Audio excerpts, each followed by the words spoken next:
Following the release of the House Intelligence Committee memo on Friday, Donald Trump Jr. said the memo was, quote, a piece of sweet revenge for his family and proof that the entire Russia investigation is built on a foundation of sand. Donald Trump Jr. joins us tonight.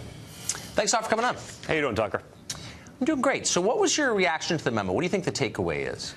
Well, listen, I think the takeaway should be that Americans should be a little bit scared about what's going on right now. I mean, when you hear this stuff going on, you don't think of this happening in the United States. You don't think of this happening in a country where we have a foundation of laws and principles grounded in the Constitution. Because this, to me, seems like a clear violation of that.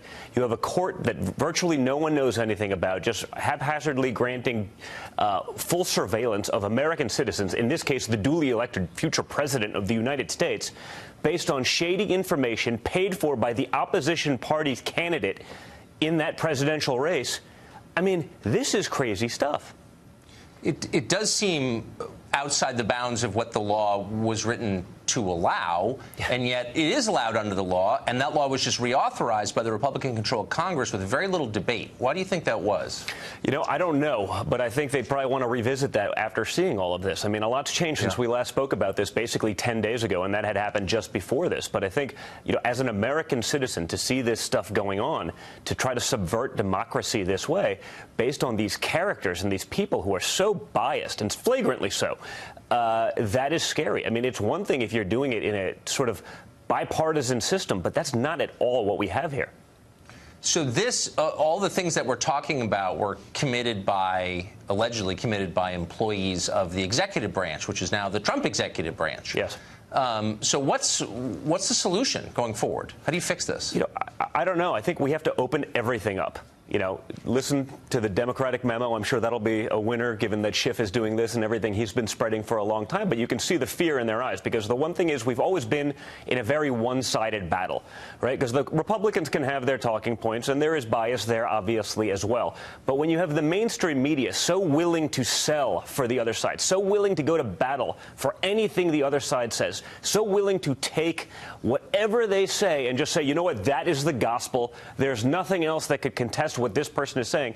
That's where it starts to get scary to me. So I say open it all up. But let's see the FISA court transcripts. Let's see everything that went into this, because I think once all of that comes out, not just the rebuttal that they've had weeks to be able to say this is how we're going to counter it, but let's see those court transcripts, because I want to know what that judge saw when they reauthorized it. All this stuff was based on Carter Page, and yet it was reauthorized numerous times after Carter Page was not even a part of the campaign anymore. So what is their basis for the ongoing investigation? So the rebuttal memo that you just referred to, the Schiff memo, the House Intelligence Committee has voted to declassify it. That's going to the president. Presumably we'll all get to see it soon, and the media will applaud its declassification. Well, they did have not their talkers applaud, and they will run. But they did not applaud the declassification of the Nunes memo. No. Was it striking to you to see reporters argue for more secrecy, that the public doesn't have a right to know? I had a field day with that one on my social media accounts, because it was the first time in history where I'm watching the media effectively argue for less information. And, you know, touting the talking points. This is going to make it really difficult to investigate people. We're going to be giving up trade secrets. I didn't see any of that in the memo. I didn't see a thing, but those were the Schiff talking points to try to prevent it from ever coming out. And the media was more than willing to carry his bags to make sure that everyone knew that those things were going to happen and the sky was falling if this memo was released.